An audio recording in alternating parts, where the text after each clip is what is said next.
გამარჯობა, თქვენ უყურებთ ტაბულას, ეს თეორემა, მე თამარ ჩერგოლეიშვილი ვარ. მე მინდა უთხრა ივანიშვილს, როცა რუსთავი ორზე საუბრობს, თვალებში მე შემომხედოს. იმიტომ რომ ძალიან ბევრი რამ ვიცით, მეც და მანაც ისეთი, რისი გამომჟღავნებაც ბევრ ადამიანს დააზარალებს. თუ დვალი და აქიმიზე მართლები არიან, მაშინ მეც მართალი ვარ და თუ ქიბარია მართალი, მაშინ მეც მაქვს მოთხოვნის უფლება. ორივე გადაწყვეტილების შემთხვევაში მე ცოცხალი ვრჩები. უჩემოდ სასამართლო ვერ დაამთავრებს ამ თემას. ეს სიტყვები ეროსი კიწმარიშვილს ეკუთვნის. ის რომ რუსთავი ორის თემის დამთავრება ბიძინა ივანიშვილის პრიორიტეტია, საიდუმლო არავისთვისაა. ამაზე ივანიშვილიც დაუფარავად საუბრობს და ღიად ისაუბრა ვიცე-პრემიერმა კახი კალაძემაც. როდესაც ტელეკომპანია იმედის ეთერში რამდენიმე დღის წინ განაცხადა, რომ რუსთავი ორი კანონიერ მფლობელს დაუბრუნდება. კახი კალაძის განცხადება შეუმჩნეველი არ დარჩა ეროსი კიწმარიშვილს, რომელმაც სიკვდილამდე ერთი დღით ადრე გაზეთ Prime Times ინტერვიუ მისცა და ბიძინა ივანიშვილის მიერ მედიაზე კონტროლის დამყარების განზრახვაზე ისაუბრა. ხელისუფლება ჩემს პარტნიორებთან გარკვეული ალიანსის გზით ცდილობს რუსთავი ორზე გავლენა მოიპოვოს. რა ტიპის და როგორი ალიანსის დამყარების მცდელობაა, არ ვიცი. ძალიან საინტერესო დეტალია კალაძის განცხადება რუსთავი ორთან დაკავშირებით. მან განაცხადა, რომ ტელევიზიას მისი მეპატრონე დაიბრუნებს. რუსთავი ორთან დაკავშირებით შემიძლია პირდაპირ და ყოველგვარი ირონიის გარეშე გითხრათ, რომ თუ რამე გადაწყვეტილება იქნება მიღებული, ეს იქნება კლასიკური პოლიტიკური გადაწყვეტილება და არა სამართლებრივი. ციტატის დასასრული. ამ ინტერვიუდან რამდენიმე საათის შემდეგ რუსთავი ორის საქმის მთავარი მოწმე ავტოფარეხში ტყვედ გარდაცვლილი იპოვეს.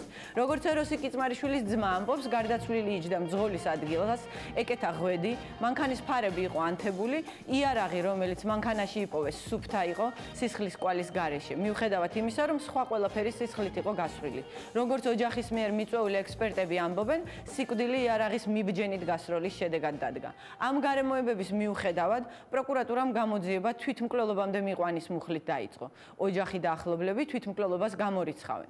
რა კითხვები ჩნდება ტელეკომპანია რუსთავი ორის საქმის მთავარი მოწმის გარდაცვალებასთან დაკავშირებით მაშინ, როდესაც ხელისუფლება ამ კომპანიის ამჟამინდელი მფლობელებისთვის წართმევით იმუქრება. ამ თემაზე ვიმსჯელებთ დღეს თეორემაში, დაგველოდეთ ცოტა ხანში სტუმრებს წარმოგიდგენთ.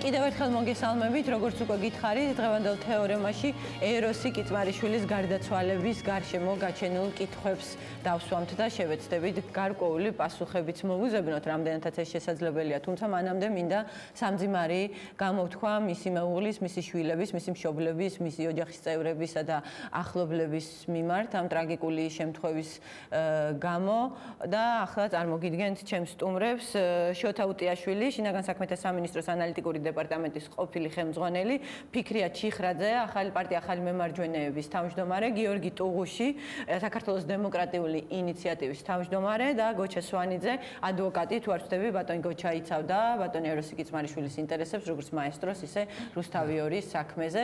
დიდი მადლობა ბატონებო, ჩემთან მობრძანებისთვის და სანამ საუბარს დავიწყებ, სურს თვალი გადავავლოთ იმ განცხადებებს, რასაც ბიძინა ივანიშვილის ხელისუფლებაში მოსვლიდან დღემდე აკეთებდა ბიძინა ეროსი კიწმარიშვილი და რაც მე მივიჩნიე საგულისხმოდ აი ამ ამბავთან დაკავშირებით, თუ შეიძლება რომ ვნახოთ სიუჟეტი. მე მინდა უთხრა ივანიშვილს, როცა რუსთავი ორზე საუბრობს, თვალებში მე შემომხედოს, იმიტომ რომ ძალიან ბევრი რამ ვიცით მეც და მანაც ისეთი რისი გამომჟღავნებაც ბევრ ადამიანს დააზარალებს. ერთი სიტყვით, თუ დვალი და აქიმიძე მართლები არიან, მაშინ მეც მართალი ვარ და თუ ქიბარია მართალი, მაშინ მეც მაქვს მოთხოვნის უფლება. ორივე გადაწყვეტილების შემთხვევაში მე ცოცხალი ვრჩები. უჩემოდ სასამართლო ვერ დაამთავრებს ამ თემას. 100%-იანი გარანტიით შემიძლია გითხრათ, რომ საქართველოში არც ერთი ნაბეჯი არ გადაიდგმება მედიაში. არაფერი არ მოხდება ხელისუფლების მმართველობის გარეშე. გოგელია ვინ გონიათ. მაესტროზე ყოველთვის იყო რუსეთის წარმომადგენელი. გოგელიას დროსაც რუსული კაპიტალის ხელში იყო მაესტრო და ვინ გადაიბარებს რა ვიცი, მაგრამ ვინც არ უნდა გადაიბაროს, ხაზგასმით გეტყვით, რომ ეს გადაბარება უშუალოდ ბიძინა ივანიშვილთან შეთანხმებით მოხდება. სააკაშვილი ტელევიზიებში ნაჯახით შერბოდა ხოლმე და ახლა ცდილობენ თავად არ გამოჩნდნენ. რაც შეეხება ჩემი და ჩემი პარტნიორების ბრძოლას რუსთავიორის დაბრუნებისთვის. ხელისუფლება ჩემს პარტნიორებთან გარკვეული ალიანსის გზით ცდილობს რუსთავიორზე გავლენა მოიპოვოს. რა ტიპის და როგორი ალიანსის დამყარების მცდელობა არ ვიცი. ძალიან საინტერესო დეტალია კალაძის განცხადება რუსთავიორთან დაკავშირებით. მან განაცხადა, რომ ტელევიზიას მისი მეპატრონე დაიბრუნებს. რუსთავიორთან დაკავშირებით შემიძლია პირდაპირ და ყოველგვარ ირონიის გარშე გითხრათ, რომ თუ რამე გადაწყვეტილება იქნება მიღებული, ეს იქნება კლასიკური პოლიტიკური გადაწყვეტილება და არა სამართლებრივი. მოკლედ ფაქტია, რომ მისი თითქმის ყველა განცხადება გარკვეულწილად უტრიალებდა რუსთავიორის თემას.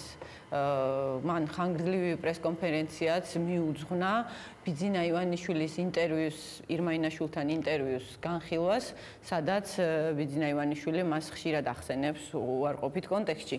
ნაწყვეტების ნახვის შესაძლებლობა ჩვენ აუცილებლად მოგვეცემა, მაგრამ მანამდე მინდა იურისტებს ვკითხო ყველას ასეთი რამ. ჩვენ ვიცით, რომ აი ეროსი კიწმარიშვილის ძმა ზურა კიწმარიშვილი, რომელმაც ნახა შემთხვევის ადგილი, აღნიშნავს, რომ ეროსი, როდესაც ის იპოვეს გარდაცვლილ მდგომარეობაში, მას ეცვა პიჯაკი, ჰქონდა შეგრული ღვედი, ფარები, მანქანის ფარები იყო ანთებულ მდგომარეობაში, მთელი მანქანა იყო სისხლით მოთხრილი, ხოლო იარაღი იყო სუფთა. შეგვიძლია მოვისმინოთ ზურა კიწმარიშვილის კომენტარი და შემდეგ მექნება კითხვა. ეროსი ისდა ძოლის ადგილას, ჰქონდა ღვედი გაკეთებული, ეცვა კოსტუმი და ფარები იყო ანთებული. მე ვნახე იარაღი, რომელიც როგორც ამბობენ, მიბჯენით იყო გამოყენებული, მასე არ იყო სისხლის კვალი და ვიფიქრე, რომ სხვაგან ყველგან იყო სისხლის კვალი მთელ მანქანაში და იარაღი მომეჩვენა სუფთა. საკმაოდ ახლოს ნახე და ეს იყო ჩემთვის საკმაოდ ისეთი უცნაური დეტალი. აი ეს გარემოებები, რაც ჩამოთვალა, თქვათ იგივე ეროსის ძმამ, რომელმაც ის ნახა, უკვე მისი გვამი ერთ-ერთმა პირველმა ნახა. რამდენად იძლეოდა შოთა გიორგი, ბატონ გოჩა თქვენს გეკითხებით, იმის შესაძლებლობას, რომ პროკურატურას გამოძიება დაეწყო 115 თვითმკვლელობამდე მიყვანის მუხლით. ვიცი, რომ ეს არის პროკურატურის დისკრეცია, სამართალდამცავთა დისკრეცია, მაგრამ ფაქტია, რომ ეს დისკრეციაც ეფუძნება გარკვეულ გარემოებებს. აი ეს გარემოებები რამდენად უწყობდა ხელს პროკურატურას დაეწყო საქმე იმ მუხლით, გამოძიება იმ მუხლით, რა მუხლითაც დაიწყო შოთა. მოგესალმებით, მე სიმართლე გითხრათ, ამაში დიდ პრობლემას ვერ ვხედავ, იმიტომ რომ არის გავრცელებული პრაქტიკა უკვე წლებია. როდესაც ხდება გვამის აღმოჩენა, რომელსაც სავარაუდოდ აქვს ძალადობის ნიშნები, აქვს ძალადობის ნიშნები და არ არის გამოკვეთილი, რომ საქმე გვაქვს პრობლემასთან, როგორც წესი ამ მუხლით ხდება ხოლმე საქმე. ეს დიდად სადავო გარემოება არ არის, მაგრამ ნუ ცხადია, ხა ვერსიებზე ლაპარაკი ჯერ ძალიან ადრეა, ამიტომ მე ვერ ვიმხრობი ვერც ერთ ვერსიას, ვერც მეორეს, უბრალოდ საინტერესო დეტალებია რამდენიმე, თქვენ ნახეთ ნეტგაზეთის მიერ გავრცელებული სურათი, როდესაც ის გამოდის საცხოვრებელი სახლიდან, ანუ რა გვაქვს, რომ კაცი გამოვიდა თავისი სახლიდან, დაკეტა კარები, ჩავიდა ავტოფარებში, ანთოფარები, გაიკეთა ღვედი და მე მოიგო თავი, ეს არის ვერსია. თითქოს ესე ჩანს, ხო? კი, თუ შეიძლება ბატონ გოჩა. ბატონ შოთას ვეთანხმები ნაწილობრივ იმ ნაწილში და იმ საკითხში, რომ ეს არის პრაქტიკა, რეალურად ასეთი პრაქტიკა არსებობს, მაგრამ ვერ დავეთანხმები იმაში, რომ ვერ რა მოხდა. მოხდა და ძალიან ბევრი რა მოხდა. იმიტომ ეს პრაქტიკა არის მანკიერი, ეს მოდის წლებია ეს პრაქტიკა. ეს სტატისტიკას ეკონდა, სტატისტიკის გამოხდება ეს, რომ არ იყოს ძიმე მოხდა საქმეს აღაზრული, მაგრამ იურიდიულად ეს არის ნონსენსი და სისულელე და რატომ ეხლა დაგიდგეს ორი სიტყვით რა.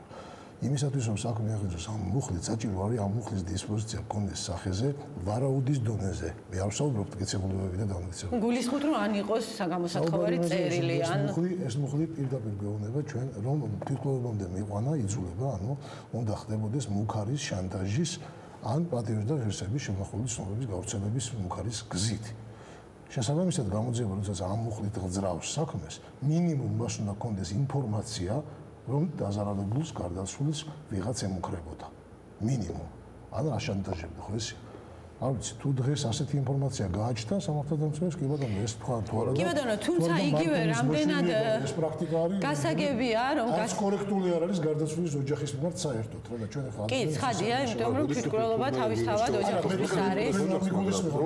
ეს ხდებოდა წლებია და ამ პრაქტიკას რომ ეს არ არის არასტანდარტული შემთხვევა, მოყვება იმ ასე ვთქვათ, იმ ტალღას, მაგრამ თავისთავად ცუდი. კი ბატონო, თუმცა თვითონ ეროსი კიცმარიშვილის მკვლელობა თუ თვითმკვლელობა თუ უბედური შემთხვევა არის არასტანდარტული შემთხვევა, იმიტომ რომ ეროსი კიცმარიშვილი არის საზოგადოებრივად აქტიური პირი, შესაბამისად ბუნებრივია მოქონდეს მოთხოვნა სამართალდამცველთა მიმართ, რომ უფრო, იმიტომ რომ ყველა შემთხვევაში ეს არის high profile საქმეებს, რასაც ეძახიან და უფრო, ვთქვათ, სკრუპულოზურად იმოქმედონ.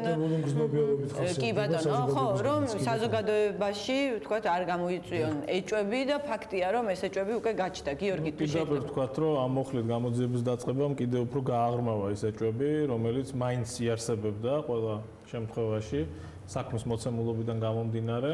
თუმცა რა თქმა უნდა, თავიდან ვთქვათ, სახელმწიფოს მხრიდან მაინც და მაინც თვითმკვლელობის მიმართულებით წასვლა კიდევ უფრო აღრმავებს ეჭვებს იმის გათვალისწინებით, რომ არსებობს ძალიან ბევრი საეჭვო გარემოება, რომელზეც საუბრობდა გარდაცვლილის ძმა.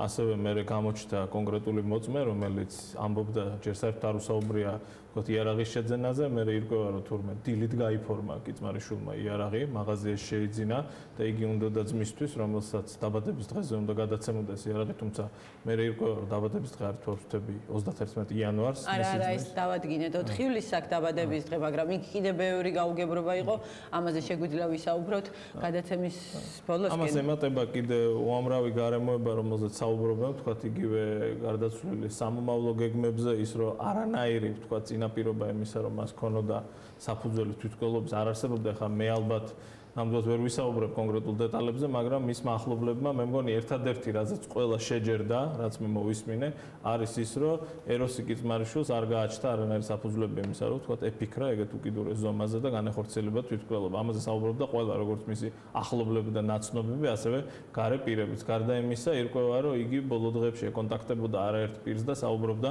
კონკრეტულ სამომავლო გეგმებზე, რომლებიც არც შორეული იყო, ხო, საუბრობდა რაღაც კონკრეტულ თემებზე, ახალი ტელევიზიის შექმნაზე, კიდევ უამრავი რამ გამოიკვეთა და ასე შემდეგ. გარდა ამისა, რა თქმა უნდა, ჯერჯერობით საზოგადოებას არ მიწოდებია არანაირი ინფორმაცია, რომელიც ამ ეჭვებს რამენაირად გააკარწყლებდა.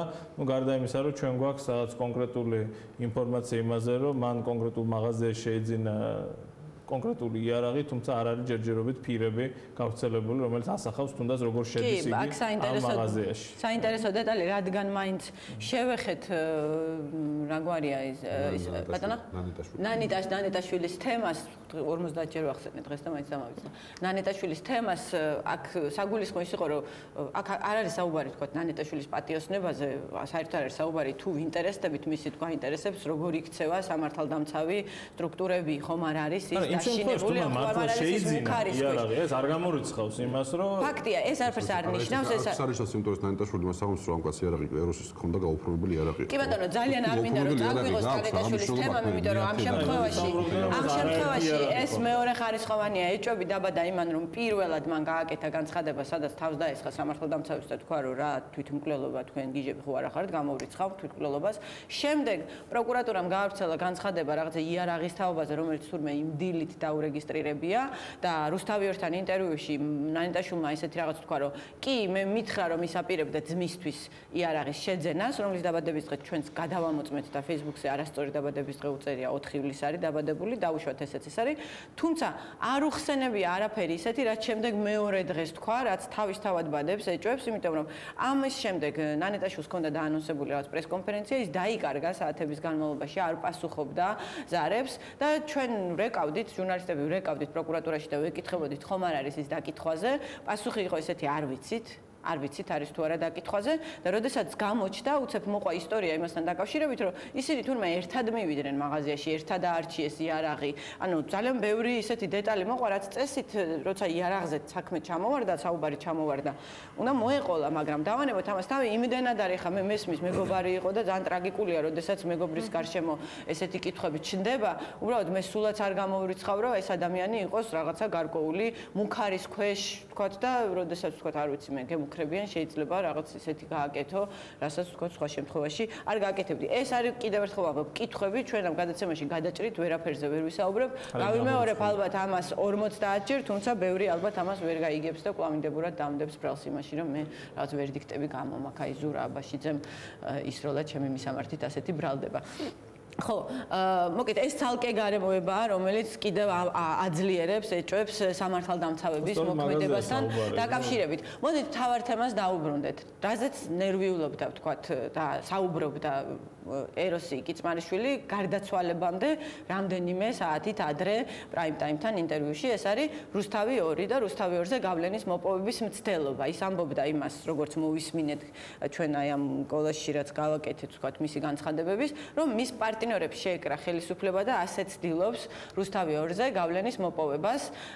რა გზით შეიძლება ჩვენ გვესმის ეს რაღაცა მთელი წელია გვესმის მუქარა რომ რუსთავი 2 დაუბრუნდება ეგრეთ წოდებულ კანონიერ პატრონს და ბოლოს გავიგეთ აი ყველაზე ახალი არის კახი კალაძის მუქარა რომ ის აუცილებლად დაუბრუნდება კანონიერ პატრონს. ცალკე საკითხია საიდან იცის ვიცე-პრემიერმა ვინ არის კანონიერი პატრონი ან რა იცის რომ დაუბრუნდება იმიტომ რომ ეს ყველაფერი სასამართლომ უნდა გაარკვიოს და ვიცე-პრემიერის სიტყვები ფაქტობრივად უკვე ამახინჯებს და ჭრდილს აყენებს პროცესს, რომელიც შესაძლოა გაიმართოს, იმიტომ რომ თავისთავად იკვეთება პოლიტიკური მოტივი, როდესაც ვიცე-პრემიერი ესეთი დარწმუნებით საუბრობს, ვთქვათ, სასამართლოს შედეგზე.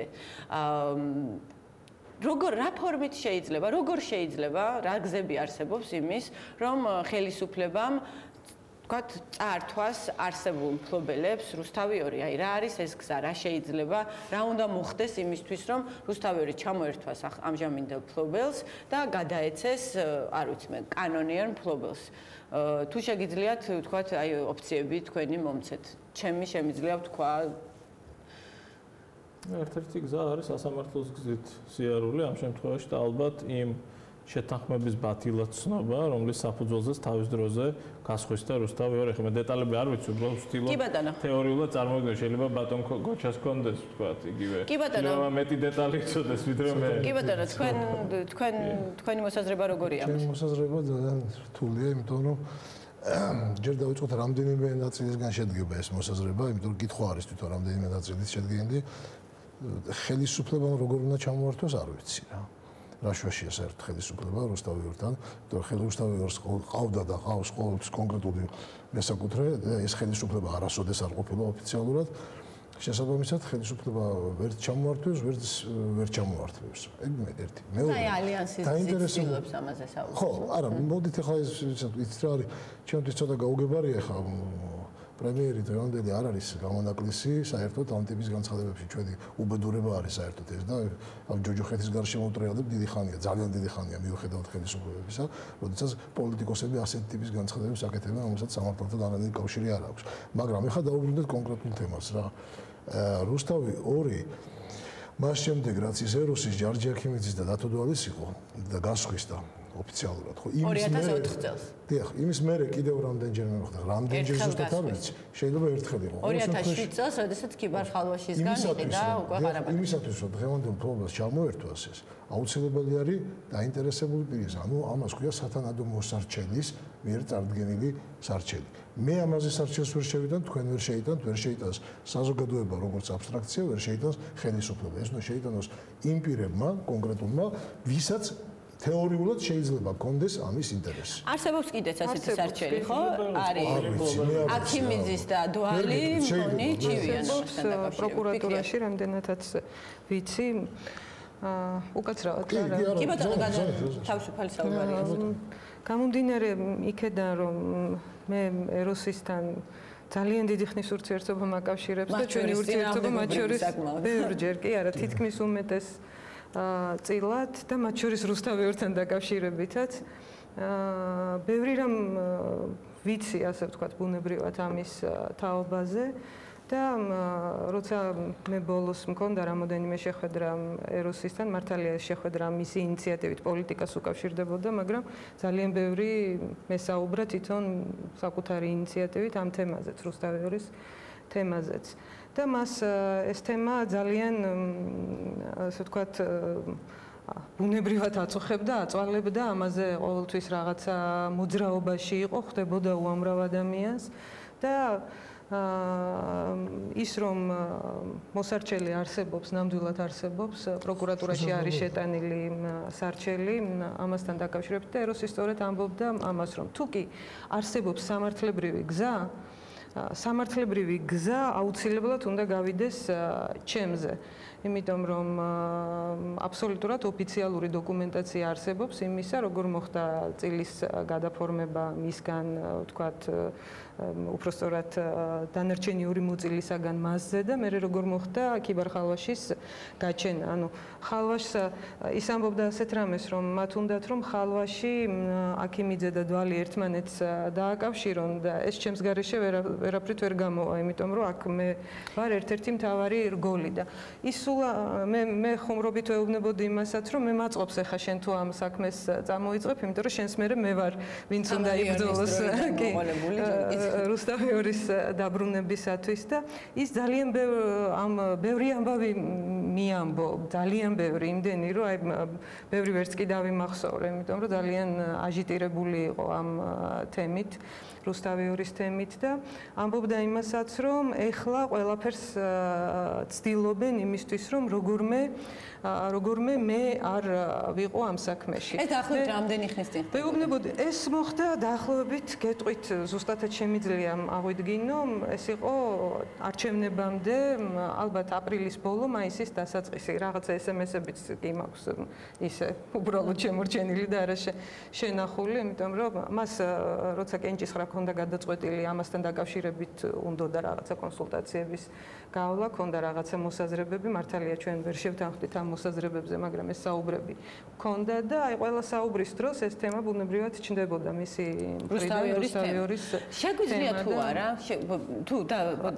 შეგვიძლია თუ არა აი ყველაფერი აი ამ მონაყოლიდან გამომდინარე უარვყოთ ის რომ რუსთავიორის საქმეზე მთავარი მოწმე იყო ერთ-ერთი მთავარი მოწმე იყო ეროსი კიძმარიშვილი.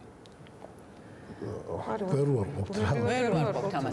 ანუ ჩვენ შეგვიძლია თავისუფლად ვთქვათ, რომ 15 ივლისს ვთქვათ, უბედური შემთხვევა იყო ეს, გასროლა იყო თუ თვითმკვლელობა, გარდაიცვალა რუსთავიორის საქმეზე მთავარი მოწმე. ის როგორ არის მე უფრო ვქონდა რომ ეროსი ამბობდა რომ თუ რუსთავი-2 ოდესმე შეიცვლის მფლობელს, ეს არ შეიძლება მოხდეს ჩემს გარეშე. კი ბატონო, ანუ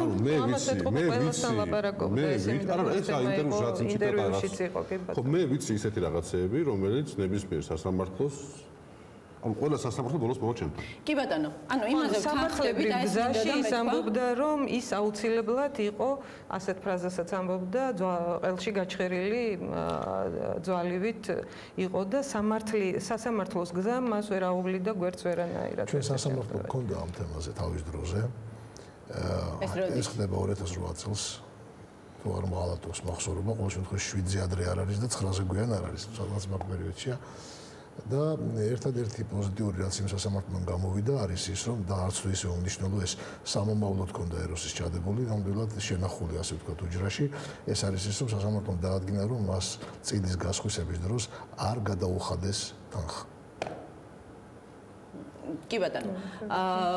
მოგეთ ყველაზე მნიშვნელოვანი დეტალი რაც ამ საქმეში ალბათ უნდა მივიღოთ მხედველობაში არის ის რომ ამ თემაზე მსჯელობისას ის რაც ბივანიშვილმა გაგვიმხილა ამ თემაზე მსჯელობისას ხელისუფლებაში მოსვლამდე ჯერ კიდე 2012 წელს ირმა ინაშვილთან ინტერვიუში თუ შეიძლება რომ ნახოთ ამ ინტერვიუს ნაწყვეტი და შემდეგ ხო ამ ინტერვიუს რაც თორე გამოეხმაურა ეროსი კიძმარიშვილი მან ჩაატარა პრესკონფერენციას რაც აჩვენებდა ნაწყვეტებს ამიტომ მე მთლიანად მოვამზადე ივანიშვილის ინტერვიუ და შემდეგ ეროსის რეაქციები და მთლიანობაში ვნახოთ თუ შეიძლება აი ეს ვიდეო ალბათონი მანან ავახსენეთ ქიბარხალვაშიც დაცუნდა ავახსენოთ ალბათ ქალბატონი ფათი იმიტომ რომ ამაზეც იყო საუბარი არის თუ არა ეს სტატუსი გახდე შენ მაჟორიტარი რომ ხარ ქიბარხალვაშის და მოგახსენეთ სოთაშვილის მე ამ ქალბატონს შევხვდი ჩემთან იყო ურიგში აი აქ ამ ტერიტორიაზე გავეცანი გავესაუბრე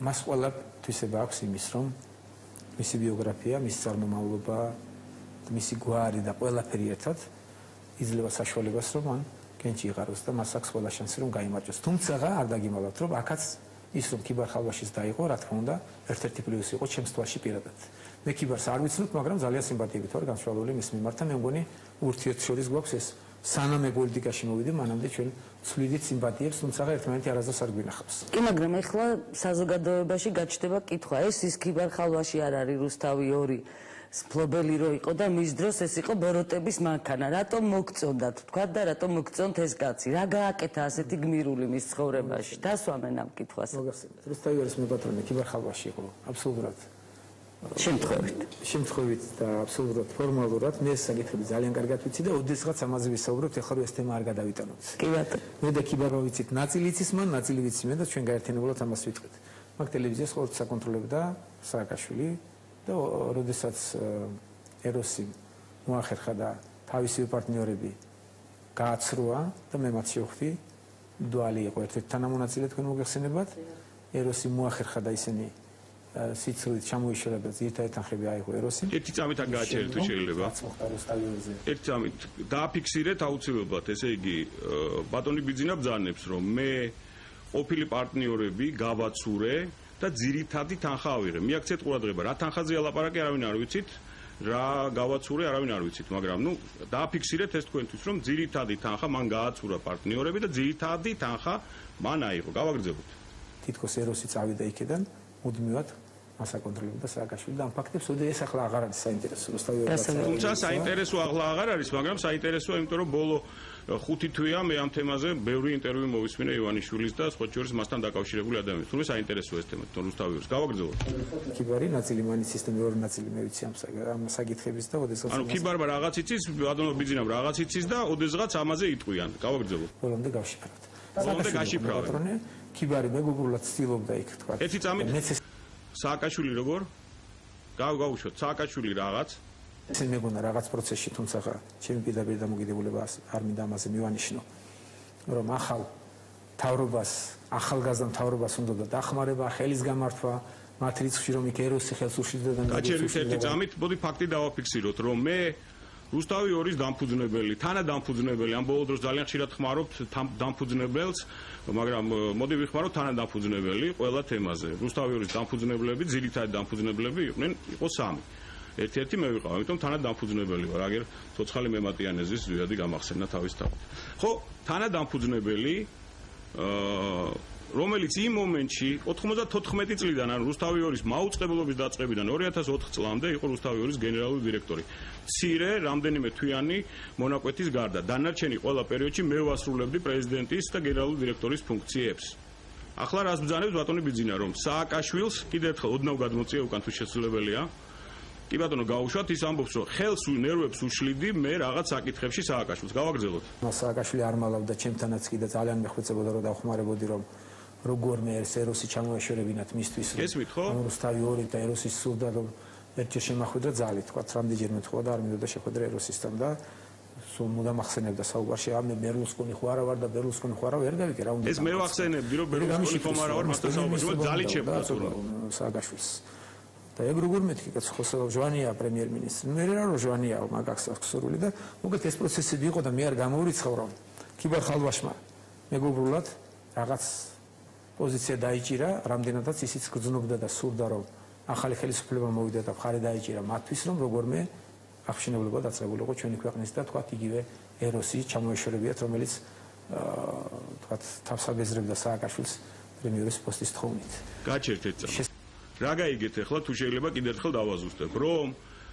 მან და ქიბარმა რაღაც იციან სააკაშვილს თავს ვაბეზრებდი მე პრემიერ-მინისტრობის მოთხოვნით და სააკაშვილი ქიბარს და ბიძინას ეხვეწებოდა მომაშორეთ თავიდან ეროსი ანუ დამოუკიდებელი ტელეკომპანიის დირექტორი და დამფუძნებელი თუ თანადამფუძნებელი როგორც გაგეხარდებათ პრეზიდენტ სააკაშვილის თხოვნით მის თავიდან მოშორებაში მონაწილეობდნენ ბიძინა ივანიშვილი და ქიბარ ხალვაში. ესე გამოდის, რასაც ბატონი ბიძინა ბრძანებს, ახლა ამ საუბრიდან. რამე სხვა ხო არ გამოდის ამ საუბრიდან.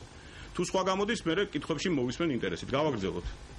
საზრებელი ამ პროცესებში და ამ პროცესები დაიბნა ქიბარ ხალვაშიც. ქიბარ ხალვაში ამ პროცესები დაბნეულა. თქვენც რაღაცა მაგდაგვარი მოტივი ხომ არ გამოძრავებდათ, როცა დათმეთ პრაქტიკულად მეცხრე არხი. მეცხრე არხი მე აბსოლუტურად ჩემით, მე მაგას როგორ გამიმბედა თქვენი სურვილით, მაგრამ დათმეთ ესე გამოგიდებულება კარგია რომ შემახსენეთ. და სხვათა შორის იქ ბრუნდები მე და როდესაც პოლიტიკაში შემოვედი. ძალიან საინტერესოა, მოусმენთ პროცესს. საფადარიგოს ესე ვეძახდი, თუმცა ჟურნალისტებს ძალიან წინდათ ბატონო ბიძინა მეხვეწებოდნენ ნუ დაგვეძახეთ ესეც და ნუ დაგვარქმევ. მაშინ როდესაც რუსთავი 2 იყო და ძალიან კარგად აკეთებდა და ართმევდა თავს მოგეხსენებათ იმ პროცესებს და იმ პერიოდს, როდესაც რუსთავი 2 ძალიან აქტიურად იყო ოპოზიციური ტელევიზია. ეს ანუ რუსთავი 2 მაშინ როდესაც მეცხრე არხი სათადარიგო იყო და რატო იყო სათადარიგო ვერავინ ვერ ხვდებით, აქ ჯერჯერობით აზრი არ აჩანს. სათადარიგო იყო, მაშინ რუსთავი 2 ძალიან კარგად ართმევდა თავს. ამ რუსთავი 2-ს, რომელიც ძალიან კარგად ართმევდა თავს, ხელმძღვანელობ მე. ხო არავის დაავიწყდა ეგ ამბავი. რაღაცა ბოლო პერიოდში ისტორიის გადაწერა მიდის და ხო არ წამშალეთ არა, მე ვიყავი რუსთავი 2-ის გენერალური დირექტორი მაგ მომენტში. გავაგრძელოთ ახლა, როცა კარგად ვართმევდით თურმე თავს. იმას, რასაც ბატონი ბიძინა ფიქრობს, რომ კარგად უნდა გაართვა თავი. გავაგრძელოთ. ხდებოდა და ამას თქვა აღარ რაღაც ამბები ხდებოდა, რომელსაც ხას აღარ გაუცნობთ. და ისევ რომ თქვა დაკარგული ქალბატონი ირმას არ ესმის რაზეა საუბარი, მე მესმის რაზეა საუბარი, ამიტომ ის ფიქრობს, რომ რევოლუციის მომზადება იყო ის, რაზეც ახლა ბიძინა ივანიშვილი საუბრობს, რაღაც ამბავი მზადდებოდა. სინამდვილეში სხვა რაღაც ხდებოდა, რომელსაც ბატონი ბიძინა აქვე არ ეთანხმება ქალბატონ ირმას და აგრძელებს თავის აზრს. რაღაც მზადდებოდა. კარგული იყო რუსთავი 2-ის ობიექტურობა და რაღაც პროცესები. რომ დარღვეულიყო რუსთავი 2-ის ობიექტურობა და რაღაც პროცესები იყო. და მუდამ ვამბობდი, რომ თუ საფრთხე დაემუქრა თავისუფალ ტელევიზიებს, ჩვენ ვიქნებით გამზადებული, მომართულნი და პროცესებს გადმოვიტანთ ჩვენზე. არ დაგვჭირდა ჩვენ, ესე განვითარდა პროცესები, მოხდა რევოლუციაც, მოხდა შეცვლაც ხელისუფლების, ამის შემდგომ ანუ ერთი წამით გავაჩეროთ აქ. ბატონი ბიძინას პოზიციით გამოდის, რომ ხელისუფლების შეცვლისთვის დაარსა მან მეცხრე არხი. აი ამ საუბრის ლოგიკიდან, მე არ ვიცი. თუ ესე გამოდის, ძალიან ცუდი. თუ ესე არ გამოდის, მაშინ რატო დაარსა მეცხრე არხი, რომ რუსთავი 2-ის ობიექტურობას რომ რამე დამუქრებოდა, მას სათადარიგოდ ყოლოდა, ქონოდა ტელევიზია. ეს არის ხო ლოგიკურად? ან ეს უნდა იყოს, ან ეს უნდა იყოს. რატო და ამის შემდეგ რატო მოხდა კარგი ამბავი? თუ რევოლუცია კარგი ამბავი იყო, გავაგრძელოთ ახლა ეს ისტორია. ჩემი თავი დავადანაშაულო რომ გაჩემი გამოუცდელობით პოლიტიკურით, იმიტომ რომ მე ანალიზს არ ვაკეთებდი. რო ანალიზი გამეკეთებინა არ შემეშლებოდა. რატომღაც დამოკიდებულება მქონდა ესეთი, ოღონდ პოლიტიკა არა და აფარებული მქონდა შითი, რომ აი პოლიტიკას არ ვეხებოდი. თუ ანალიზი დავიწყებდი, აი გავაანალიზე და 2-3 თვეში ხელა ყველაფერი გავიგე ხელის. ეს გაანალიზებულია. ეს კარგი ანალიზი გავაკეთე, დღესაც რო ვერ ვცვლი. არ მაინტერესებდა, არ ვერეოდი პროცესებში და ეს იყო ჩემი შეცდომა. ამიტომაც მე შლებოდა და ვიფიქრე, რომ როდესაც მოვიდა სააკაშვილის ხელისუფლება, ვთქვი, რომ ნანატრი ხელისუფლება მოვიდა და ეხლა როგორ ვიკადრო, რომ სათადარიგო ტელევიზია დავიჭირო კიდევ და დაუსაფრთხე ამათ. ვინც მინდოდა მოვიდა, ამიტომ მე მორალური უფლება აღარ მაქვს სათადარიგო ტელევიზია შევინახო და განუცხადე ესე შევკრიბე ჟურნალისტები. ანუ ვინც უნდოდა ბატონ ბიძინას მოვიდა 2003 წელს ვარდების რევოლუციით ხელისუფლებაში და მას არანაირი სურვილი და ვალდებულება არ ქონდა რომ შეენახა სათადარიგო ტელევიზია და ამის შემდეგ მან გააკეთა ის რომ ეს ტელევიზია დახურა და პირადად ჩემთან შეხვედრის დროს ეს ტელევიზია გადმომცა როგორც რუსთავი 2-ს გადასცა ამ შემთხვევაში ჩემი სახით თავის უძრავ მოძრავ აქტივ სიხშირეებით და ყველაფრით. არა საქართველოს საზოგადოებრივ მაუწყებელს, არა სააკაშვილს, არამედ 2004 წლის დასაწყისში ეს ტელევიზია და თუ ვინმე უმუშავეა მაგ პერიოდის მეცხრე არხში გაიხსენოს როგორ მოხდა გადმოსცა მთელი თავისი, ესე ვთქვათ, ქონებით, როგორც მადლიერება იმისათვის, რომ რუსთავი 2-მა შეინარჩუნა დამოუკიდებლობა, შეინარჩუნა ობიექტურობა და არ მოხდა ის რაღაც, რომელზეც ბატონი ბიძინა საუბრობს. აი ეს რა მოკლედ, რადასკვნად შეგვიძლია გამოვიტანოთ არის ის, რომ ბიძინა ივანიშვილი 2004 წელს აქტიურად იყო ჩართული რუსთავი 2-ის გასხვისების საქმეში. იმ გარიგებაში ამბობს ის თვითონვე ამბობს იმას, რომ შემთხვევით პირს უწოდებს, მაგრამ რეალურად ცრუმაგიერი ქვია ამას. ქიბარ ხალვაში იყო ცრუმაგიერი პირი რომ ის ეხმარებოდა სააკაშვილს კიცმარიშვილის მოშორებაში და ეს კიდევ სხვაგანაც აქვს გამეორებული, რომ კიცმარიშვილი მან მოაშორებინა სააკაშვილს და რაში გამოიხატებოდა ეს მოშორება. თვითონ ეს რა ქვია, ეროსი კიცმარიშვილი თავის ჩანაწერებში, რომელიც დღეს გურია ნიუსმა გამოაქვეყნა, ამბობს, რომ 20 მილიონი გადაიხადა ამ საქმეში ბიძინა ივანიშვილმა.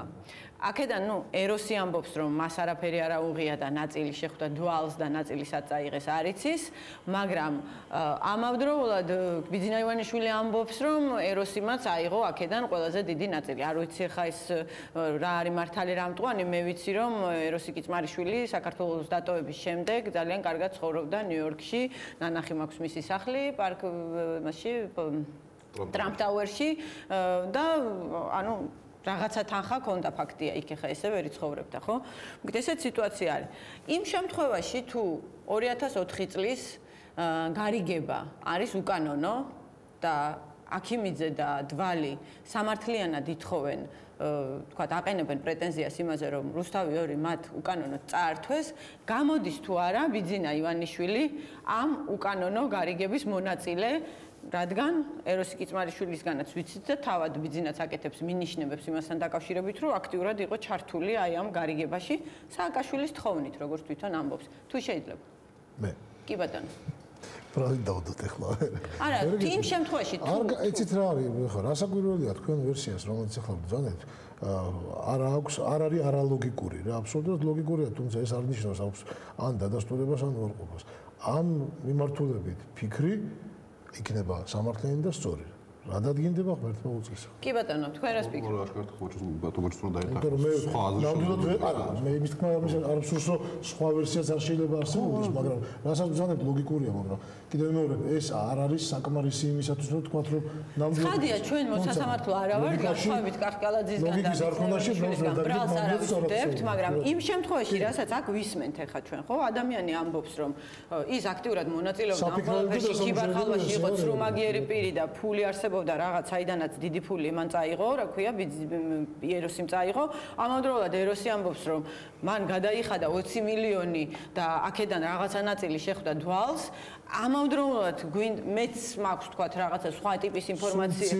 ხო, მან შესანიშნავად იცის რა მოხდა. კი, შესანიშნავად იცის რა მოხდა და დანაშაულს ფარავდა მაშინ თუ ეს გარიგება არის უკანონო. ჩვენების ნაწილი მიცემულია პრაქტიკულად კი ბატონო, აი მე არ მახსოვდა ასე ეს მე მართალი გითხრათ, ცოტა შოკში ჩავარდი, როდესაც დავიწყე მას შემდეგ ვუყურებ აი ამ მასალას და რომ ვიგებ ცოტა თავსაც ვიდანაშაულებ, როგორ არ ვუსმენდით კიცმარიშვილს, რომელიც ამ ყველაფერს ლაპარაკობდა და არც ვიღებდი მე ხა ლაპარაკობს თავისთვის. ყურადღება ამ ყველაფერს მიექცა აი ამ ძალიან მძიმე ფაქტის შემდეგ, ხო, როდესაც თქვათ კიცმარიშვილი ნახეს უკვე მკვდარი, გარდაცვლილი, ამის შემდეგ იწყება უკვე ანალიზი მთლიანად იმისა, თუ რა პროცესები მიმდინარეობდა მის გარშემო. ერთ-ერთი რა თქმა უნდა მნიშვნელოვანი გარემოება, რომელიც უკავშირდება, მე ვიტყოდი ყველაზე მნიშვნელოვანი გარემოება, გარდა მისი, მე ვიტყოდი გარკვეულწილად წარუმატებელი პოლიტიკური მოღვაწეობისა, რა თქმა უნდა დაკავშირებულია რუსთავი 2-თან. იმიტომ რომ ეს თემა მუდმივად მუსირებდა საზოგადოებაში, ეს იყო რუსთავი 2-ის გასხვისების თემა, ეს იყო რუსთავი 2-ის თანადამფუძნებლების თემა, მათ შორის ურთიერთობის და რაც თქმა უნდა ბოლოს ფაქტია, რომ რუსთავი 2 რჩება პოლიტიკური დღის წესრიგის ნაწილად. დღევანდელი ხელისუფლების, იმიტომ რომ დღე არ გავა, რომ რაღაც განცხადება არ გაკეთდეს, თქვათ იგივე რუსთავი 2-ის კანონიერ თუ უკანონო მფლობელებთან დაკავშირებით, არ გაკრიტიკდეს რუსთავი 2, თქვათ მისი სარედაქციო პოლიტიკა, რომელსაც უწუნებენ, ღიად უკრიტიკებენ უკვე პოლიტიკოსები, რომლებიც ხელისუფლებაში წამყვან თანამდებობებზე არიან და ამ თემის გარშემო მუდმივად არის, ხო, იწერება სხვადასხვა პუბლიკაციებია, რომ მალე რუსთავი 2 დაუბრუნდება კანონიერ პატრონს, მალე რუსთავი 2 ჩამოერთმევა ამჟამინდელ მფლობელს, მალე ყველაფერი დამთავრდება. ანუ ეს თემა არის დღეს ერთ-ერთი ყველაზე მძიმე თემა, ხო, საქართველოში. მძიმესი მოსასმენია ზოგადად.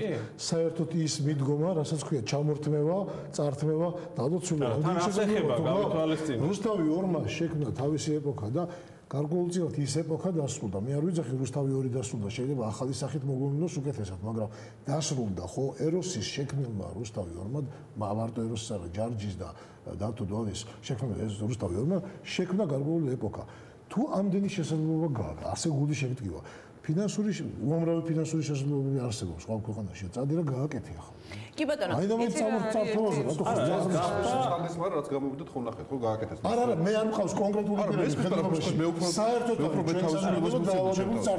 მოდით პირდაპირ ვთქვათ ახლა გინდა არ გინდა ეს არის დღესდღეობით ერთ-ერთი კი არა და ერთადერთი ყველაზე რეიტინგული ტელეარხი საქართველოში რომელიც არის როგორც მე ვხვდები საკმაოდ გამართული იმიტომ რომ აქვს უამრავი საინტერესო პროექტი და გარდა ამისა არის ერთ-ერთი ყველაზე ყურებადი არხი რუსთავი 2-ს საქართველოს უახლეს ისტორიაში ნათამაშები აქვს ძალიან სერიოზული როლი და მოდით იმის და მიუხედავად ჩვენ მოგწონს თუ არ მოგწონს თქვა რაღაც კონკრეტული გადაცემები რუსთავი 2-ის სარედაქციო პოლიტიკა პირდაპირ თქვა რომ ამ ქვეყნის დემოკრატიული განვითარების კუთხით რუსთავი 2-ს აქვს ძალიან დიდი წვლილი შეტანილი.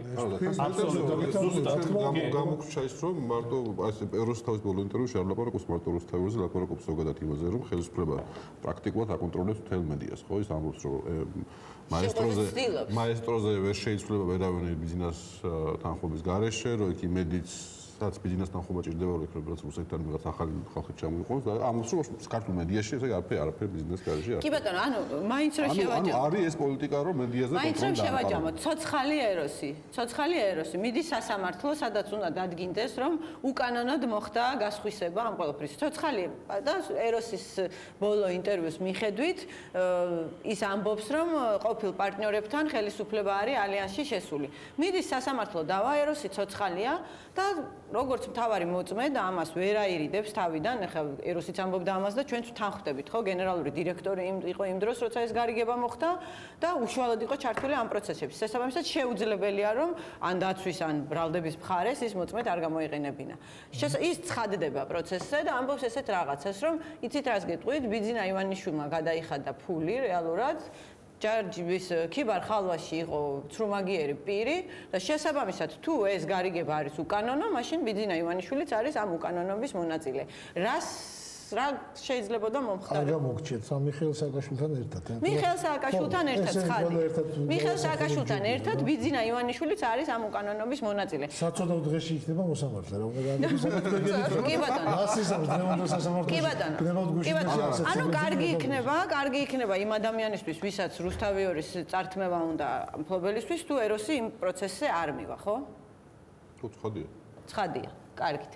ახლა კიდევ აი აქ საუბარია იმაზე ამ ინტერვიუს განმავლობაში რომ მაშინ ისეთი რაღაცები ხდებოდა რაც მნიშვნელოვანს ხდიდა იმას რომ რუსთავი 2-ის ობიექტურობა შენარჩუნებულიყო რეალურად რა ხდებოდა მაშინ საქართველოში არსებობდა ბადრი პატარკაციშვილი რომელსაც ჰქონდა ტელეკომპანია იმედი რომელიც იყო სრულიად განსხვავებულ პოზიციაზე ვიდრე მიხეილ სააკაშვილი და ეს ჩვენ დავინახეთ უკვე ბოლოს იმ მომენტში შეიძლება 2004 წელს ესე არ ჩანდა და აი გურიანიუსმა რაც გამოაქვეყნა იმ მოგონებებში ეროს იყვება რას აკეთებდა ბადრი იმისთვის რომ რუსთავი 2 დასუსტებულიყო ამისთვის აკეთებდა იმას რომ თქვათ გადმოქაჩვას ცდილობდა კადრების მაღალი ხელფასით იგივე კონტრაქტორებთან შედიოდა კომუნიკაციაში და უფრო მაღალ ფასზე უდებდა კონტრაქტებს თქვათ ამბობს კიდე $50 თუ ყიდულობდით სერიებსო $500 იხდიდა ბადრი და შესაბამისად ჩვენ სრულიად გამოვვალ მდგომარეობაში ვწრებოდითო. მე მაქვს ინფორმაცია რომ ბიძინა ივანიშვილი ძალიან უფრთხოდა ბადრი პატარკაციშვილს. არ ვიცი თქვენ გაქვთ თუ არა ეს ინფორმაცია და ამის დასტურად შემიძლია ის მოვიყვანო რომ მანამდე ეს ანამ ბადრი სოცხალი იყო ბიძინა ივანიშვილს არც ერთი კრიტიკული სიტყვა ნაციონალური მოძრაობის მიმართ არ უთქვამს. ბადრი გარდაიცვალა თუ არა და ეს მე ვიცი, იმიტომ რომ თქვა დაახლოებული პირველ მან მიწერა წერილი 2009 წელს, რომელიც არ გამოქვეყნებულა სააკაშვილს, სადაც ის მას აკრიტიკებდა და შემდეგ უკვე პოლიტიკაში მოსვლამდე რამდენიმე ხნით ადრე 2011 წელს შალვამიქ, არ ვიცი, შალვას გამოეხმაურა ქართუს ხელმოწერით გამოქვეყნა ქართუს პრეზიდენტის თუ არ ვწდები ბიძინა ივანიშვილის განცხადება, რომელიც უკიდურესად კრიტიკული იყო სააკაშვილის ხელისუფლების მიმართ. ანუ რეალურად ჩემი შტაბეჭდილებით და არ ვიცი თქვენ გაიზიარებთ თუ არა ცხადი ამას გკითხავთ რომ რუსთავი 2-ში ფულის ჩადებით ისე რომ თვითონ არ გამოჩენილიყო გარკვეულწილად ბიძინა ივანიშვილს ჰქონდა თავისი დღის წესრიგი და აბალანსებდა ბადრი პატარკაციშვილს შოთიგო იმ დროს კი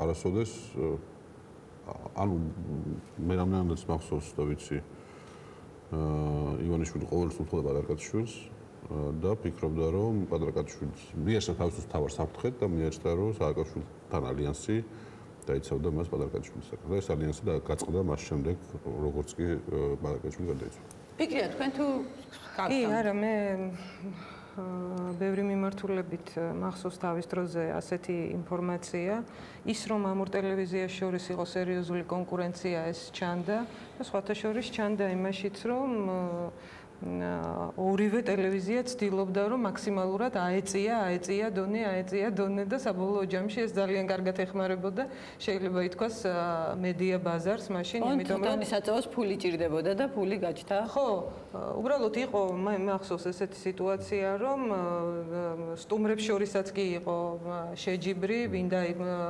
დაპატიჟებდა უფრო მნიშვნელოვან თემაზე უფრო მნიშვნელოვან სტუმარს და იყო ის რომ ორივე ტელევიზია მიცოდა რომ თუ რაიმე მნიშვნელოვანი ხდებოდა თუ ერთი არ გააშუქებდა აუცილებლად მეორე გააშუქებდა ამიტომ იყო ეს კონკურენცია მაგრამ თავისთავად ეხა თუ აქ ეხა მე ეს დეტალები ზუსტად არ ვიცი მაგრამ იმაში გეთანხმებით აბსოლუტურად რომ სანამ ბადრი პატარკაჩვილი იყო ცოცხალი მანამდე ბიძინა ივანიშვილი იყო ძალიან აქტიურად ჩართული ყველაფერში რასაც კი ნაციონალური მოძრაობა აკეთებდა ყველა მიმართულებით ხო თვითონაც აქვს მოყოლილი რომ ეს რაშიც მას ნაციონალური მოძრაობა რთავდა ადრეოდა შესაძლებელი. არა, თვითონ ბევრს ყვებოდა, მათ შორის თქვენ სფეროზეც ბევრს ყვებოდა, რომ მე ჩართული ვიყავი ამ რეფორმაში და საერთოდ ერთი პერიოდი ქონდა განცდა, რომ თავის თავზე უნდა როგორ იყო მე ვერ დავიწყე მუშაობა სამინისტროში. გეხვეწები შეთანხმებით. ქონდა აუცილებლად დავიწყე მუშაობა უშუალოდ სამინისტროში.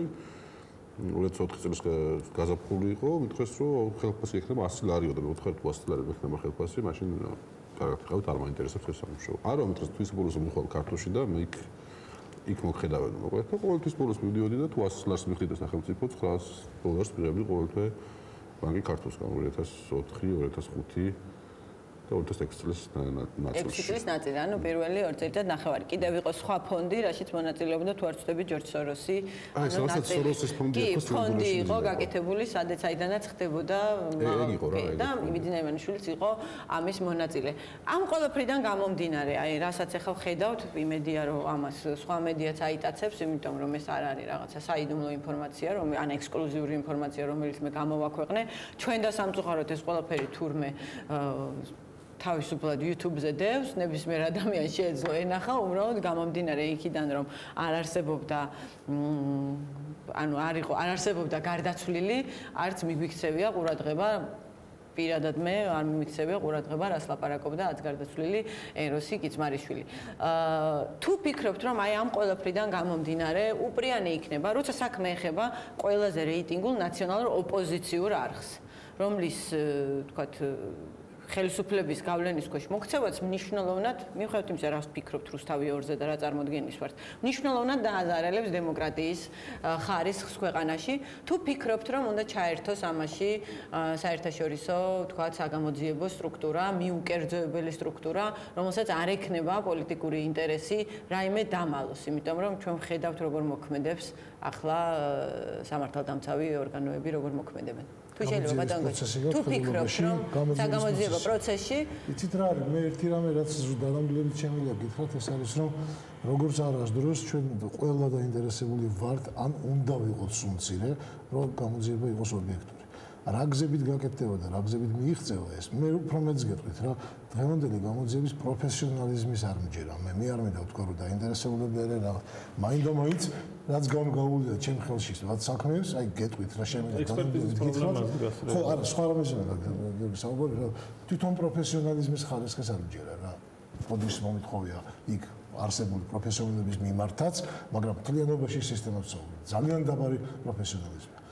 ამდენად ის დაინტერესებულია ვიღაცის მხარეს და ამიტომ ვერ გამოიძიება კარგად საქმე თუ ვერ შეძლებს გამოძიებას ორივე შემთხვევაში დავზარალდებით ჩვენ ყველანი და დაზარალდება ჭეშმარიტება რა გზით იქნება ამის უზრუნველყოფა შესაძლებელი საერთაშორისო თქვა სპეციალისტების ჩართვით თქვა რაღაცა აი თქვენ უარი თქვით იმაზე რომ შეიძლება დაინტერესებას თავი დავანებოთო პროფესიონალიზმის არ მჯერა დაინტერესებას რატომ უნდა დავანებოთ აქამდე რაც ვისაუბრეთ პრინციპში მოგახსენებთ ერთ წუთი რა დაინტერესება მე არ გამომირიცხავს მე ვთქვი რომ დაინტერესება თავისთავად ცხადია რომ აზარალებს ობიექტურობას, მაგრამ არაპროფესიონალიზმი და დაბალი ხარისხი გამოძიების არანაკლებ აზარალებს. ჩვენი მიზანი არის რომ მივიღოთ რეალური ობიექტური შედეგი. ხო ისე? მოდით მაშინ აი კიდე ესე დავსვავ კითხვას და გიორგი მიპასუხოს. როდესაც აი ხა მე რაც აქ მომყევი ხო, ყოველგვარი ან ფაქტებზე დაყრდნობით იმაზე, რასაც საუბრობს თვითონ ბიძინა ივანიშვილი, რასაც ამბობს ეროსი კიწმარიშვილი და რაც ვიცით.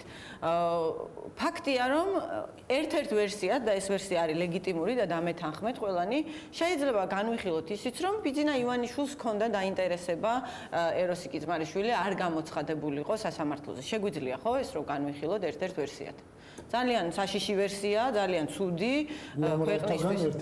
მაგრამ ერთ-ერთად შეგვიძლია განვიხილოთ. როდესაც ყველაზე გავლენიანი მოქალაქის ინტერესის შესაძლოა, არაფერს მტკიცებით ფორმაში არ ვამბობ, ყოფილიყო ის რომ ეროსი კიწმარიშვილი არ გამოცხადებულიყო იმ სასამართლო პროცესზე, სადაც ბიძინა ივანიშვილს ამხელდა იმაში, რომ აი უკანონო გარიგებაში ბიძინა ივანიშვილიც მონაწილეობდა.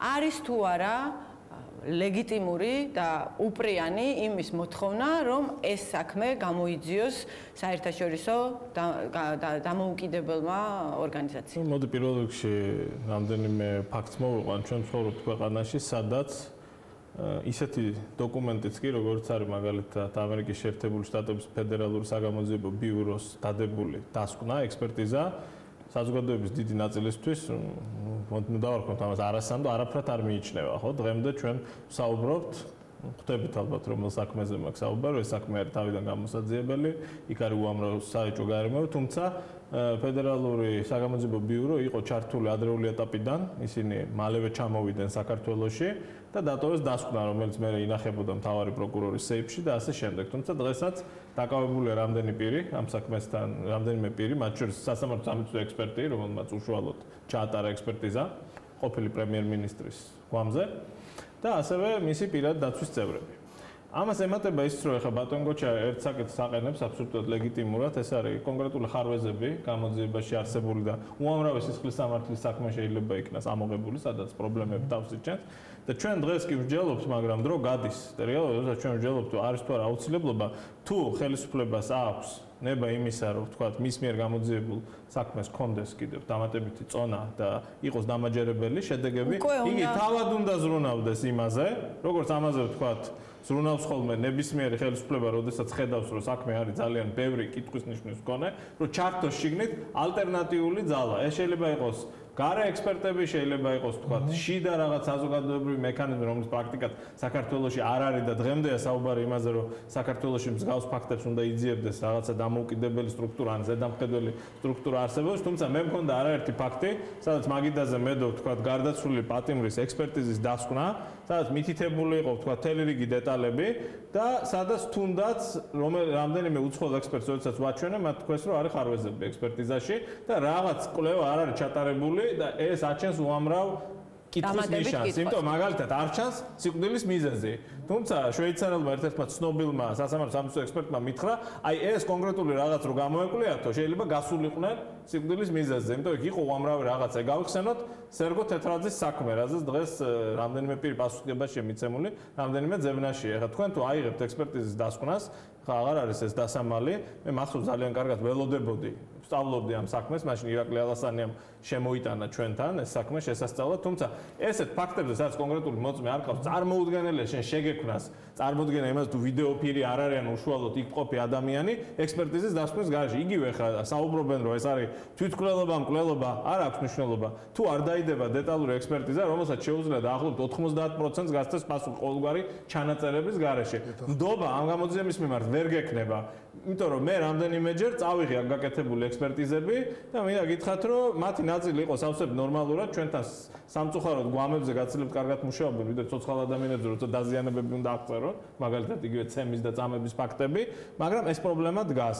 ნდობა, რა თქმა უნდა, იქნება ძალიან დაბალი. მიუხედავად იმისა, რომ თქვათ, შეიძლება სრულად და დროულად ჩატარდეს ყველაფერი, უკვე გამომდინარე იქიდან, რომ 1000 გარემოება გაჩნდა ამ საქმეში, სხვადასხვა ფაქტები წარსულიდან, სხვადასხვა ურთიერთგამომრიცხავი ჩვენებები იქ ძმის მიერ მონათხრობი, რომ ანთებულ ფარებიან მანქანაში იჯდა ეს ადამიანი და ღვედი ეკეთა.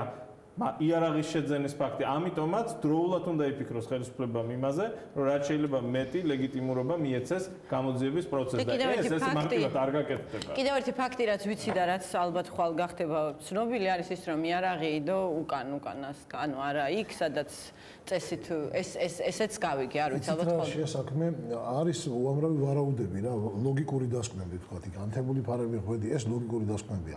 აქ ფსიქოლოგებიც რო ჩაერთვენ, მაინც საბოლოო პასუხს ვერ მოგცემენ, მაგრამ არსებობს თვითმკვლელობის შემთხვევაში არსებობს ძალიან მაღალი ხარისხის ალბათობით ჭეშმარიტების დადგენის საშუალება. ეს არის მეთოდი, მე მსმენი ამ მეთოდის შესახებ ზუსტი არ ვიცი სამწუხაროდ, მაგრამ აი მათემატიკური სიზუსტით დგინდება, თქვათ, სანტიმეტრებში გაზომილი კუთხე, იარაღის მიბჯენის ხარისხი, დაწოლაც, ადგილიც, აი ყველაფერი გეომეტრიულად დგინდება ეს და შეიძლება კუთხის გრადუსიდან დაწყება. აბსოლუტურად კი. ძალიან უშუალოდ ყველაკი ნიკოლაიშვილს რომ ის არის ოჯახის მეთოდით არის ხარო, კი, გავაკეთეთო და აღმოსტაო რომ ამ მეთოდითო ვერ გამოვიწყეთ ვერც ერთ რამეს ვერც მეორე რა. ანუ იგივე როცა წაკითხულმა დასკვნებში რომ კონკრეტულად გარდაცვალებს ან სიკვდილის მიზეზზე ექსპერტიზამ ვერ დაადგინა. თუმცა მე გეთანხმები, ოდნავ გიორგი თქვენ იმაში რომ ძალიან ხშირ შემთხვევაში ექსპერტიზები არა ამ კონკრეტულ კვლევაზე იმდენად სუსტად არის ჩატარებული, რომ უამრავი კითხვა ჯერდება, შენახალი ჩატარებულია. ისეთი ეს არ არის შემთხვევა, რომელიც მოხდა იმ კონკრეტულ ფარეხში და იქ დამთავრდა ყველაფერი. აქ შემოვიდა იარაღის თემა, აქ შემოვიდა მაღაზიის თემა, კონკრეტული, სადაც მუშაობდნენ ადამიანები, შემოვიდნენ კონკრეტული პიროვნებები, რომლებიც ამბობდნენ, რომ იყვნენ მისი თანხლებები. ანუ პერსონაჟების რაოდენობა არის გაზრდილი.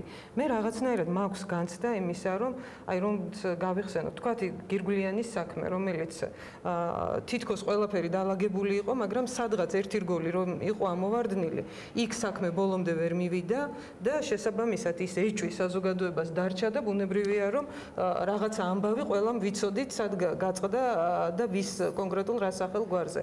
მე ეხლაც მგონია იმდენი ვინმე გაჩნდა ამ პროცესში და იმდენი ასე ვთქვათ რაღაცა ადგილი, პერსონაჟი შემოვიდა.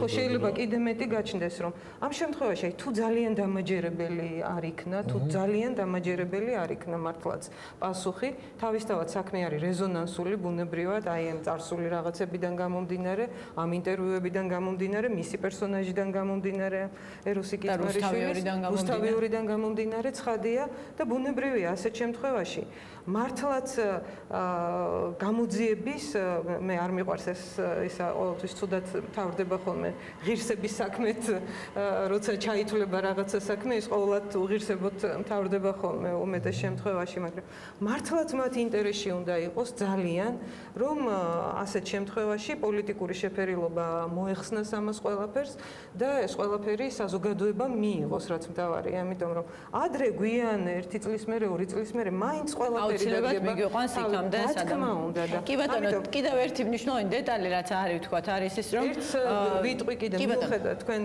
რაზედაც თქვით მე შემთხვევით არ მithქვამს წეღან, როცა თავის დროზე ძლიერი რუსთავი ორი და ძლიერი იმედი არსებობდა, ეს იყო მნიშვნელოვანი დემოკრატიის განვითარებისათვის.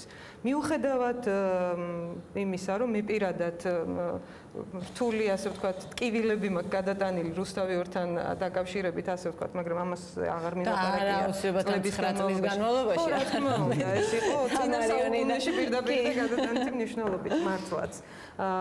მე ძალიან მნიშვნელოვნად მიმაჩნია, რომ ხელისუფლებისაგან არაკონტროლირებადი ტელევიზია, თუნდაც ყოფილი ხელისუფლებისაგან კონტროლირებადი არსებობდეს, იმიტომ რომ რაღაცა სხვადასხვა ინტერესი იყოს, რომელიც საზოგადოებას მისცემს იმ სიკეთეს, რომ განსხვავებულ ინფორმაციას ჩვენ მივიღებთ, თორემ თუ ერთიანი საინფორმაციო სივრცე ჩამოყალიბდა და შეიკრა, ეს ძალიან მძიმე იქნება ზოგადად და ძალიან მძიმე რეალობას შექმნის. საერთოდ რუსთავი ორს ესეთი ბედი დაყვა მართლა, რომ სულ რაღაცა პოლიტიკისა და მედიის ზღვარზე იყო. თავად ეროსი მათ ძალიან შეუწყო ამას ხელი, იმიტომ რომ ის ყოველთვის ცდილობდა რომ პოლიტიკის შუაგულში ყოფილიყო.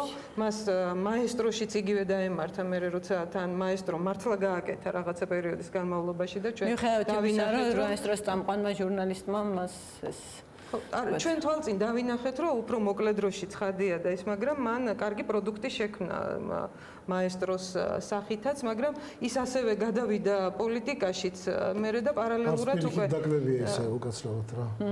იმიტომ რომ პოლიტიკაში უფრო ისინი გადავიდნენ, ვისაც აწყობდა რომ ანგარიში არ გაესწორებინა. ხო, არა, ესეც არის, ამიტომ რაღაცა კეთილსინისიერად არ გამოიყენეს ეს ფაქტი. პოლიტიკისა და მედიის ზღვარზე იყო ყოველთვის ეს ყველაფერი და ძალიან კარგი იქნება თუ პოლიტიკა ნუ ბუნებრივია ხა, როდესაც ქვეყანაში ძალიან ბევრ რამეს აკონტროლებდა დღევანდელი ხელისუფლება ამას აკეთებს, ბუნებრივია ძალიან დიდი სურვილი და ცდუნება ჩნდება რომ გააკონტროლო მედია საშუალებებიც ბოლომდე. საქართველოში მუდმივად მე ერთ პრობლემას ვხედავ, მაგალითად, ბევრისთვის წარმოუდგენელია, რომ რომელიმე კერძო ტელეარხს გააჩნდეს საკუთარი სარედაქციო პოლიტიკა და გარკვეული სიმპათიები და ანტიპათიები. ეს სოფლის ყველა ქვეყანაში ხდება. გასაგები ხარ რთულია ისაუბრო, თქვა, საზოგადოებრივ მაუწყებელზე, რომელიც ძალიან ბევრ ქვეყანაში საუბრობს და იქ მართლა ნიშნულოვანია ნეიტრალური იყოს, იმიტომ მე მაგალითად ესპანეთში მოსმენილი მაქვს არხი, რომელიც დღედაღამე აგინებდა მაშინ ჯერ კიდე ხელისუფლებაში მყოფ საპოტეროს და მის ხელისუფლებას, თუმცა არავის არ უფიქრია იქ იმაზე, რომ უნდა ფლობელი შეუცვალოთ ამ არხს და შესაბამისად კანონიერ პატრონს და კი ბატონო, რა გვინდა MSNBC-დან Fox-ი ავიღოთ ან CNN-ი. შეერთებულ შტატებშიც სარედაქციო პოლიტიკა გასწავლებულია არხის და ეხლა ნეიტრალიტეტი ცოტა ისეთი თემაა ამ შემთხვევაში, ისინი თავენ სიმპათიებს ხშირად არ მალავთ. კი ბატონო, გამომდინარე შოთიკოს მინდა ვკითხოს, რადგან გამოცდილია ამ საკითხში, სამართლებრივად ეს როგორ ხდება, რადგან აღნიშნეთ უკვე შესაძლოა კვალმა ადრე იქნება თუ გვიან მიგვიყვანოს ბიძინა ივანიშვილამდე და ეს იქნება ნამდვილად დიდი რაღაცა ზარი ჩვენი ქვეყნისთვის. აქედან გამომდინარე პერსონალურად მე ძალიან მნიშვნელოვნად მიმაჩნია რომ აი ზუსტად საერთაშორისო ექსპერტიზა ჩაერთოს მიუკერძობელი საკანონმდებლო თქვათ ბაზა როგორია ამისი, რა შემთხვევაში შეიძლება თქვათ ჩართო სიტყვაზე ვამბობ ფედერალური ბიურო თქვათ გამოძიებაში და სთხოვო მას დახმარება. როგორ მოხდა ეს ზურაბ-ჟვანიას შემთხვევაში? ზურაბ-ჟვანიას შემთხვევაში მოხდა განსაკუთრებული წესით, იმიტომ რომ მაშინ მახსოვს მაშინ ლანუსთან ვიყავით და დარეკეს მოვიდა ამერიკის ელჩი და თქვა რომ FBI ფუნდამენტურ ჰაერშია და ცოტა ხანში იქნებიან და ჩვენ ვწყებთ ჩვენ გამოძიებას. არც მოგითხავთ გინდათ არ გინდათ, მაგრამ ჟვანიას შემთხვევაში. მაგრამ ზოგადად შესაძლებელია. პარადოქსი იმაში რომ თუ გამოძიება არ თხოვა. ვერც ვერავინ თავისუფლად ვერ შეერთება, ვერც FBI და ვერც რომელიმე სხვა ქვეყნის და გამოძიებამ თუ თხოვა? გამოძიებამ თუ თხოვა, რა თქმა უნდა, მათ ვალდებულება არ აქვს თუ დაეხმარონ, მაგრამ ალბათ უარს არ გვეტყვი FBI. კი ბატონო, და კიდევ ერთი მნიშვნელოვანი დეტალი, რაც გამოჩნდა, ეს არის კამერის დისპოზიცია.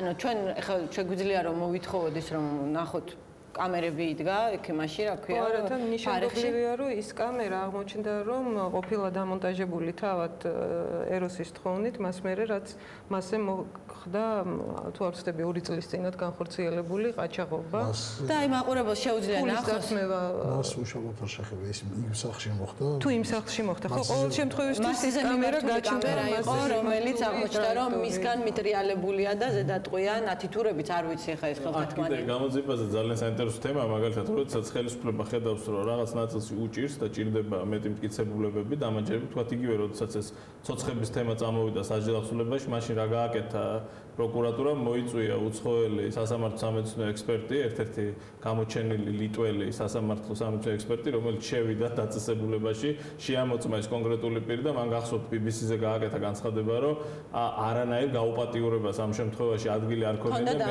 ხო რა თქმა უნდა მაშინ იმდენად ფონი იყო აბსოლუტურად აღრეული რომ მნიშვნელობა არ ქონდა ვინ რა სიტყოდა თუმცა არსებობს რა თქმა უნდა მისი დასკვნაც რომ ეს რეალურად არ მომხდარა როგორც მიაწოდეს მაშინ ტელესივრცეში მაყურებელს მაგრამ რა თქმა უნდა ეს ბევრ ადამიანში რომელიც თავად იყო ეჭვებში მათ შორის მეც როდესაც ეს პირი ვნახე ჩემთვის აბსოლუტურად შოკში ვიყავი მაინც როდესაც იცი როგორ მუშაობს თქვა უცხოელი სასამართლო სამედიცინო ექსპერტი რომელსაც არნერი ინტერესი არ აქვს ჩამოვიდეს და რაღაც სიყალბე თქვას შენთვის არის ეს ძალიან მნიშვნელოვანი მტკიცებულება ანუ დამაჯერებულობას გმატებს საფრთხე არის რაში ჩემი საფრთხე არის იმაში რომ ეს საქმე ჩაიფარცხება არსად არ წავა დარჩება კითხვები იქით აქეთ ხელისუფლება რაღაც დროს გაიყვანს და ამ დროის მერე დაიწყება შეტევა რუსთავიორზე როცა შეტევა დაიწყება უგვიან იქნება უცხოელი ექსპერტების ჩართვა ამ საქმეში იმიტომ რომ დიდი დრო იქნება კი ბატონო აი შეიძლება მოხდეს ისე რომ ეს საქმე ჩაიფარცხოს თქვენ ფიქრობთ თუ არა რომ ან ოჯახთან ხო არ გისაუბრიათ ფიქრობენ თუ არა რომ ეს საქმე ჩაფარცხონ თქვათ რა უნდა ჩაფარცხოთ რა უნდა თავი დავანებოთ ერთ წუთით ვის რა უნდა რა არსებობს საზოგადოება არის ხალხი ჩვენ ყველაფერს ტელევიზიების წართმევას გაუპატიურებებს ვაპატიეთ და არ დაგვეცეს რომ ჩვენი ნებართვით თვითკეთდება ეს ყველაფერი რა. აქედან გამომდინარე მოდით რა იქნებ დღეს მაინც დავიწყოთ რა არ დაუშვათ ჩაფარცხვა რა. ამისთვის არსებობს უამრავი კეთილშობილური და კანონიერი გზები, საზოგადოებრივი კონტროლი, ბევრი რაღაც შეიძლება და ამაზე საერთოდ ვარ ვსვამობ და გინდა თუ არა გადავდივართ პოლიტიკურ სივრცეში განცხადებების გაკეთებაში და ტალახის. კი ბატონო, აი განცხადებებს რაც შეეხება, ჩვენ მე მინდა ხელისუფლების რეაქციები ვნახო, რომლებიც მოუწოდებენ, ახლა ჩვენ შეიძლება ხვალ გავილანძღოთ ხელისუფლების წარმომადგენელთა მიერ იმის გამო, რომ ჩვენ აქ სპეკულირებდით რაღაცეებს, მიუხედავად იმისა, რომ მრავალჯერ აღნიშნეთ, რომ ეს არ არის, არაფერი არ გვითხოვს ჩვენ მტკიცებითი ფორმით, ხომ? მოვუსმინოთ ხელისუფლების რეაქციებს და მე მინდა ერთი დაკვირვება გავაკეთო, თუ შეიძლება რომ გავუშვათ ვიდეო. ეროსიკი ძმარიშვილის ოჯახს და ახლობლებს. მეორე, გუშინ მთელი დღე სპეკულაციები მიდიოდა თითქოს ნაადრევად იქნა რაღაც ვერსიებით გამოძიება ნათქვამი, არანაირი ვერსია გამოძიებას არ დაუსახელებია. ძალიან საფრთხილო თემაა და ესე წინასწარ საუბარი ამაზე ნამდვილად არ არის მიზანშეწონილი. ნამდვილად ძალიან მძიმე ფაქტი მოხდა, ყველა ვფიქრობ რომ არის შეწუხებული ამითი, განსაკუთრებით ალბათ ოჯახის წევრები, მაგრამ მე ვფიქრობ რომ აუცილებლად გამოძიებას უნდა მივცეთ შესაბამისი დრო, რომ ზუსტად და სწორედ მიგვიყვანოს იმ გადაწყვეტილებამდე, რომელსაც უბრალოდ იმ ფაქტებამდე, რომელიც ნამდვილად მოხდა. ამიტომ მე ვფიქრობ, რომ წინასწარ ამაზე კომენტარის გაკეთება იყო ეს მკვლელობა თუ თვითმკვლელობა არის ცოტა ნაადრევი. მე ვფიქრობ, რომ გამოძიებას უნდა ვაცალოთ და დაადგენს რასთან გვაქვს საქმე. ამიტომ პოლიტიკური შეფასებების გაკეთება და მით უფრო რაღაც პოლიტიკურ დებატებს შესვლა ამ საკითხზე მე მიმაჩნია, რომ მორალურად ეს არის სრულიად დაუშვებელი. კიდევ ერთხელ ვიმეორებ. ყველამ თავი შეიკავოს სპეკულაციებისგან, იმიტომ რომ კვალიფიკაცია სამართლებრივი არავის საქმე არ არის. ეს არის ერთადერთი პროკურატურის უფლებამოსილება და დავაცალოთ პროკურატურას და შესაბამის გამომძიებლებს მუშაობა და ვაცალოთ ოჯახს, რომ სიმშვიდეში შეეგებოს ძალიან დიდ უბედურებას, რომელიც მათ თავს დაატყდათ. არა მხოლოდ ოჯახს, არამედ შესაბამის პოლიტიკურ პარტიას და ჩვენს იმ საზოგადოებას, რომელიც გუშინ იყო დაშოკილი იმ ამბით, რაც ყველამ ერთად შევიტყეთ. ნუ ეს არის პასუხი იმაზე, რომ საზოგადოებაში გაჩნდა ეჭვები და ეს ეჭვები გამოითქვა. აი ხო მე მინდა ვნახოთ. ერთი წუთით აი თქვენ ახლა მე თქვენ კიდევ ერთ ვიდეოს გავუშვებ და მე ვფიქრობ, რომ მაშინ გავჩერდები ერთი წამი. კი ბატონო. მოგიხდით რა. მინდა რომ რაღაც ამაზე ვარ გავაკეთო არ შეიძლება რა. შევახსენებდი ზოგიერთს რა კონსტიტუციის მე-5 მუხლით ხელისუფლება ეკუთვნის ხალხს. და მეორე კიდე რა ინფორმაციის მიღების უფლება გვაქვს აბსოლუტური ჩვენ რა და პროკურატურის პრეროგატივა ბრალი დასდოს ან არ დასდოს და გამოიძიოს ეს არ ნიშნავს ჩემი უფლების წართმევას რომ დავინტერესდე რა და ეჭვით შევიტანო მის ობიექტებს. კი ბატონო, ჩვენ მოდით შევხედოთ როგორ იქცევიან ხოლმე ხელისუფლების წარმომადგენლები, როცა თვითონ უნდათ სპეკულირება ამ თუ იმ თემებით, აი მე ვიდეო გვაქვს მზად ამისთვის და თქვენი რეჟიმი თავზე შეგვიძლია თქვათ, რომ იყო რაღაც ნეოფაშისტური წარმონაქმნი. რაც შეეხება თქვენს კითხვას კონკრეტული სპეცნაზელითან დაკავშირებით, მასთან დაკავშირებით მიმდინარეობს გამოძიება. თქვენ თუ კარგად მოიკითხავდით, თქვენ გაიგებდით, მე რა დამოკიდებულება მქონდა. გამოძიება დაადგენს რეალობას. ძალიან სერიოზული ბრალდებები არსებობს. ძალიან სერიოზული ბრალდებები, როგორ ხდებოდა დაკვეთები, გატაცებები, მკვლელობები და ასე შემდეგ. ასე რომ დაელოდეთ. წარმოვიდგინეთ, როდესაც პატიმარს აყურებინებენ მისი ოჯახის წევრის გაუპატიურებას. წარმოიდგინეთ შემთხვევა, როდესაც ყელამდე მიწაში ადამიანს ფლავენ და მის თავზე, ასე ვთქვათ, ბუნებრივ მოთხოვნილებებს იქ მოყოფილებენ. ეს არ არის, ასე ვთქვათ. თავარი პროკურორი ხართ ახლა, ესეთი განცხადება, მე მგონი, უნდა ტოლფასი იყოს სისხლის სამართლის აღძვრის, როგორც მინიმუმ. თქვენ თუ ამ ფაქტების შესახებ იცით რამე? და სწორედ იმ თავარი პროკურორი რომ ვარ და ვფლობ ამ ინფორმაციას და ვსწავლობთ და ვმუშაობთ, ამიტომ ამბობ ამას და არა ვინმე სხვა ადვოკატი რო ყოფილიყავი კიდე. ანუ გამოძიება მიმდინარეობს ამ საქმეში. რა საკვირველია? საქმე ქონდა სისტემურ დანაშაულებებთან, ისეთი როგორც იყო ადამიანების წამება, გაუპატიურება, არადამიანური მოპყრობა და ძალიან სამწუხაროა და ასევე აღმაშფოთებელია რომ ამ საქმეებში ფიგურირებს სამეგრელოს ზემოსვანეთის სამხარეო პოლიციის ყოფილი უფროსი და ასევე ყოფილი გუბერნატორი, რომელიც ამჟამად არის გამგებლობის კანდიდატი, ბატონი გუნავა. ეს რა თქმა უნდა არის ძალიან მძიმე მოსასმენი, რომ საკუთარ მოქალაქეებს პირდაპირ მნიშვნელობით კლავდნენ. ერთი რამ შემიძლია გითხრათ მე პირადად როგორც ასე ვთქვათ, მოქალაქეს, რაც ასე ვთქვათ, შეუერღებელი თვალით აშკარად ჩანს, იქ ძალიან ბევრი საეჭვო გარემოებები იკვეთება. თუნდაც ის ფაქტი, რომ ზურაბ ჟვანიას თავის არეში აღინიშნება შეუერღებელი თვალით სერიოზული დაზიანებები, რაც ჩემი ინფორმაციით, რაც მე ინფორმაცია მომაწოდეს, ეს იყო სიცოცხლის დროინდელი დაზიანებები თავის არეში, ასევე ჩაქცევები. თუნდაც ის ფაქტი, რომ რაულ უსპოვის სხედარი ასევე ძალიან საეჭვო ვითარებაში არის აღმოჩენილი. მის ტანის ამოს თუ დააგვირდებით, ძალიან დამაეჭვებელია. ასე რომ მე ვფიქრობ, რომ ამ საქმეს აღარ ჭირდება ზედმეტი სპეკულაციები. რაგვარი მცანეთ ნადირაშვილის და ვთქვა, რომ ეს ადამიანი თავის საკუთარი ავტომობილით მოქონდა აზერბაიჯანიდან ის კონკრეტული შავი ფული, რის გამოც იყო 4 საათის განმავლობაში გაჩერებული. ასეთი შინაარსის განცხადება გააკეთეთ კიდევაც ნადირაშვილს. რეალობაზე დაყრდნობილი ინფორმაცია მოვაწოდეთ საზოგადოებას, ის 4 საათის განმავლობაში მართლა იყო დაკავებული, მას და ბატონ ჯაფარიძეს მოქონდათ შავი ფული დაახლოებით 1 მილიონამდე და იმასაც გეტყვით, რამდენი ედო ბატონ ნადირაძეს ჩანთაში 350 ნადირაშვილს 350,000 ედო კონკრეტულად მას.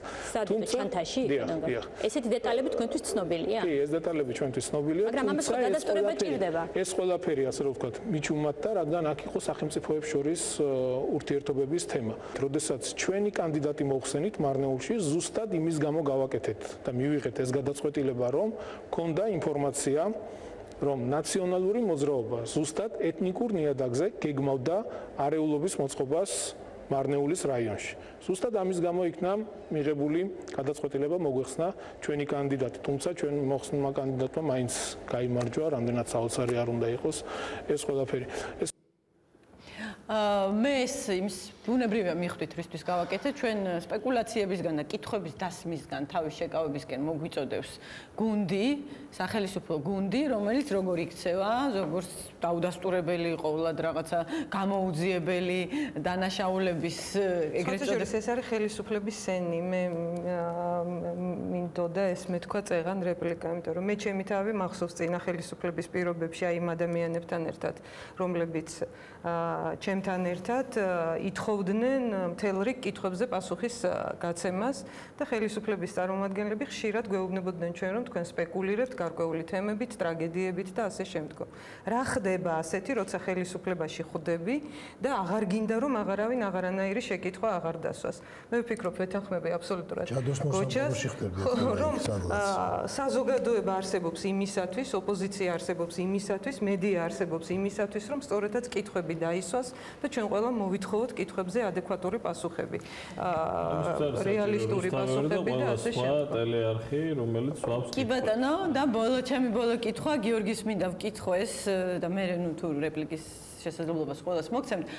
გიორგი, რა განსხვავებაა, როდესაც ხელისუფლება სპეკულირებს ამა თუ იმ გამოუძიებელი დანაშაულით და ვთქვათ, რა საფრთხეები დგას მაშინ, როდესაც უმაღლესი თანამდებობის პირები, ვთქვათ, აცხადებენ, რომ აი ადამიანს მკვლელად, ვთქვათ, მძარცველად, ვთქვათ, დებენ ბრალს სხვადასხვა სასტიკ დანაშაულებში, როგორც არის ადამიანის წამება და რა განსხვავებაა და რა ხდება მაშინ, როდესაც საზოგადოების წარმომადგენლები, ამ პოლიტიკური ოპოზიციის წარმომადგენლები სვამენ მაშინ, ანუ რა საფრთხეს შეიცავს ის და შეიცავს თუ არა საფრთხეს ზოგადად. პირველ რიგში, რა თქმა უნდა, ხელისუფლების მხრიდან, როდესაც კეთდება მსგავსი განცხადებები, ამას უნდა მოყვებოდეს წესით სამართლებრივი შედეგი. ეს არის უშუალოდ თითოეული ადამიანის უდანაშაულობის პრეზუმპციის დარღვევა, რომელზეც ისინი საუბრობენ და ბრალსდებენ ძალიან მძიმე კატეგორიის დანაშაულებში.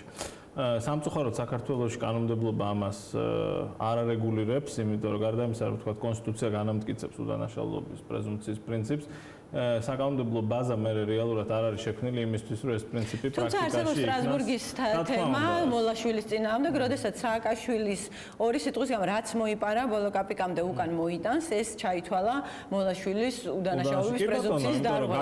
ჩვენ აქ ხელისუფლების სპექტრი განცხადება. ხვალ თქვათ, მე ან შოთიკომ რომ ვისაუბროთ ან რომელიმე ჟურნალისტმა თქვათ და დავწეროთ თქვათ იგივე სტატია, სადაც თქვათ ხელს დავადებთ. შეიძლება თქვათ ჩვენ დაუდასტურებთ დადასტურებელ ფაქტებზე ვისაუბროთ, თუმცა ეს არ ჩაითვლება ჩვენი მხრიდან ამ ადამიანის უდანაშაულობის პრეზუმპციის შელახვა. თუმცა, როდესაც ამას აკეთებს ხელისუფლების წარმომადგენელი, იგივე საგამოძიებო ორგანოს წარმომადგენელი, საჯარო პირი, რომელიც რაიმე სახით კავშირშია საქმესთან, თუმცა ხშირ შემთხვევაში წესით საერთოდ არ უნდა საუბრობდნენ მსგავს სისხლის სამართლის საქმეებზე მთელი რიგი თანამდებობის პირები, თუმცა ისინი ძალიან ხშირად ითავსებენ ამ ბოლო დროს პროკურორის როლს, იმიტომ რომ ძალიან ხშირად ჩვენ ვისმენთ, როდესაც ვთქვათ, რომელიმე კონკრეტული მინისტრი, რომელსაც საერთოდ შეხება არ აქვს სამართალდამცავ სტრუქტურებთან, კონკრეტულად საუბრობს ხოლმე მთელ რიგ მტკიცებულებებზე, მასალებზე, რომელიც ვთქვათ, იგივე საუბარია რაღაცის კვალზე, ასე შემდეგ. ეს პრობლემაა განსაკუთრებით გამძაფრდა ამ ბოლო 2 წლის განმავლობაში და ფაქტიურად გარკვეული არჩევნების წინ ჩაგეჭრებილი გიორგი, უნავა შემთხვევაში იყო ზუსტად არჩევნების წინ. ჟვანია შემთხვევაში, როცა ჟვანია საქმე დღე-დღეზე უნდა გაერთოთ იყო არჩევნების წინ და მას მე აღარ გახსენებია. და ყველას გვახსენდება ბარბარე რაფალიანცი და ამჟამინდელი პრემიერის Facebook-ის პოსტი, სადაც ბარბარე რაფალიანცის სიკვდილის ამბავი დადო და ირაკლი ყარიბაშვილზე საუბარი ამბობდა, რომ ეს არის ნაცების რეალური სახე. გავიდა მათი ხელისუფლებაში მოსვლიდან წელიწადი და 7 თვე თუ მეტი არა და ჯერჯერობით კიდევ არ ვიცით ჩვენ რა მოხდა ამ ფაქტთან დაკავშირებით. ერთი ის ვიცით, რომ ბრალი დასდეს ბატონ ღვინიაშვილს, ნაციონალური მოძრაობის წევრს, რომელიც ამ შოკიდან როდის გამოვა კიდევ არ ვიცი, იმიტომ რომ ჩული ბავშვის მკვლელობას გაბრალებდეს. ხო, და ეს საქმე პირად კონტროლზე აიყვანა ირაკლი ყარიბაშვილმა. ხედავთ, როგორც მთავრდება პირად კონტროლზე აყვანილი საქმეები და სწორედ ამიტომ ალბათ მნიშვნელოვანია, რომ საერთაშორისო მიუკერძოებელი პირად კონტროლზე აყვანეთ, ხო? კი, რასაკვირველია, ბევრი საქმეა პირად კონტროლზე აყვანილი, როგორც წესი არც ერთი არ გახსნილა. ან თუ გაიხსნეს ის პირები, დამნაშავეები ვერ დაისაჯნენ, იმიტომ რომ ან ქვეყნის გარეთ არიან, ან გვახსოვს ჩვენი ჯიჰადის ცნობილი სახელით ცნობილი ვიდეოები. მოკეთ, ჩემი გადაცემისთვის განკუთვნილი დრო ამოიწურა, თუ გაქვთ რეპლიკის სურვილი, შეგიძლიათ რომ შემიძლია რომ ცოტა დრო დაგითმოთ, თუ არა და რა ვიცი, ჩვენ ყველანი ვართ მართლაც გამახვილებული თვალით, ყურით ამ ბისადმი და გვაინტერესებს ყველანაირი ინფორმაცია ყოველდღიურად, აბა ექსპერტიზამ რა თქვა, აბა ოჯახის წევრებმა რამე ხო არ თქვეს, აბა იმ მაღაზიასთან დაკავშირებით რაიმე ხო არ ხდება და ბევრი კითხვის ნიშანი არის დაგროვილი და ბუნებრივია ეს გაგრძელდება. მე არ ამგონია რომ ეხლა თუ ხელისუფლებაში ვინმეს ასეთი ჩანაფიქრი აქვს რომ ეს უნდა დიდხანს გაიწელოს და მე დავიწყებას მიეცეს ასეთი საქმეები სულ რომ მოახერხო და რაღაცა პერიოდი გადაფარო რაღაცა დავიწყების ბინდით აუცილებლად იჩენს როდისმე თავს ამიტომ მართლა ძალიან მნიშვნელოვანია რომ ასეთ რეზონანსულ საქმეზე მაინც მოხერხდეს რომ დადგეს გამოძიების რეალური შედეგი. არარეზონანსული საქმეები სამწუხაროდ მე არ მიყვარს ასე დაყოფა საქმეებისა, იმიტომ რომ იყო შემთხვევები, ვთქვათ, იგივე მიქაუტაძის შემთხვევა, რომელიც მართლა შემზარავი შემთხვევა იყო, ადამიანი, რომელიც ამბობდა, რომ დაკითხვაზე იყო და ზეწოლის მერე თავი მოიკლა, ხო? იგივე უბრალოდ მე მახსოვს აი რაღაცა პირველი რეაქცია და ძალიან გული მტკიოდა იმის გამო, რომ სულ სხვა რამეებით იყო საზოგადოება და განმეორებიშვილის ციხიდან გაყვანის საქმე, ხა დღეს კიდევ ომბუდსმენმა მოუწოდა მე ვამბობ აი რეზონანსულზე და ვამბობ უბრალოდ რეზონანსული საქმეს აქვს ისეთი გამომაფხიზლებელი ეფექტი, რომ რაღაცნაირად ამ შემთხვევაში საზოგადოების აქტივობას და საზოგადოების მოთხოვნას ექნება, მე ვფიქრობ, უფრო მეტი მნიშვნელობა და ამიტომ რაღაცნაირად ჩვენ ყველანი ვართ ვალდებული რომ რაღაცა ჩვენი თავი, საკუთარი თავი, ჩვენი ქვეყნის პერსპექტივა დავიცვათ იმითი, რომ ასეთი რაღაცები არ იყოს და არ ხდებოდეს ქვეყანაში. სამწუხაროდ გავაგრძელებ აბსოლუტურად გეთანხმებით. რეზონანსულ საქმეებს აქვს ერთი მინუსი, ნეგატივიც ის გარკვეულწილად მე იმედი მაქვს, რომ ძალიან პატარა ნაცრის სპეკულირების თემას ტოვებს რა და ამიტომ მე ის ახლავს და ეს არის ძალიან ცუდი და რატო გეტყვით, იმიტომ რომ არის ცოტა უნდა მე ვფიქრობ, რომ ცოტა უნდა გავიზარდოთ და გადავახდეთ ჩვენ თავს რა. არის უამრავი ისეთი კარგი თემები შემოქმედებითი, თუნდაც პოლიტიკაში რა, რომელსაც ჩვენ შეგვიძლია ძალიან დიდ წვერვალებზე გავიდეთ რა, ნუ ჩავრჩებით რა, სამმანეთიანი ფეხბურთელების დონეზე რა. ცოტა და იცით ზნეობრივი არის პოლიტიკა რა, თუ ჩვენ მოვინდომებთ რა და ნუ დავარქმევთ იმას რომ პოლიტიკა. კი ბატონო, თუმცა თუ იმ ოჯახსაც ვცეთ პატივი, გარდაცვლილსაც ვცეთ პატივი, რომელიც იმსახურებდა ამას ადამიანურადაც იმსახურებდა, თავისი მოღვაწეობითაც იმსახურებდა. ჩვენ ბევრი აღარ ვიქნებით ამ ქვეყანაზე, მაგრამ რუსთავი ორის სახელი დარჩება და ის დარჩება, რომ მისი შემოქმედება არის. მიუხედავად ბევრი შეიძლება ნეგატივისა მის მიმართ ვინც არსებობდა, მაგრამ არის რაღაცა, რომელზედაც ჩვენ ცოტა უფრო მეტად მომთხოვნები უნდა ვიყოთ. კი ბატონო, ჩვენ ბუნებრივია ამ საქმეს არ მოვეშვებით. ჩვენ ბუნებრივია ამ საქმეს არ მოვეშვებით, ამ საქმეს ბოლომდე გავყვებით და გამოძიებას ურჩევდი ისეთი შედეგით დაასრულოს, რომ ყველასთვის დამაჯერებელი აღმოჩნდეს გამოძიების შედეგი, ისე რომ კითხვები არავის არ დარჩეს. ფაქტია, რომ ეს არის ძალიან მაღალი პროფილის საქმე, იმიტომ რომ ყველამ დავინახეთ აი ამ საუბრებიდან, არაფერი დასკვნა ჩვენ არ გაგვიკეთებია, რომ შესაძლოა ამ საქმეებში იკვეთებოდეს ბიძინა ივანიშვილის როლი. ბიძინა ივანიშვილს და მოსახლეობას კი მსურს უთხრა, რადგან ასეთი დრო დადგა, რომ მე უახლოეს მომავალში არც თავის მოკვლას ვაპირებ, არც პირში მიცემული იარაღით თამაშს, შესაბამისად შესაბამისად მე ვთვლი, რომ ასეთი რამის თქმა უკვე დღევანდელ საქართველოში საჭირო გახდა ეროსი კიძმარიშვილის ტრაგედიის შემდეგ. გემშვიდობებით, ჩვენ ერთმანეთს ორშაბათს შევხვდებით.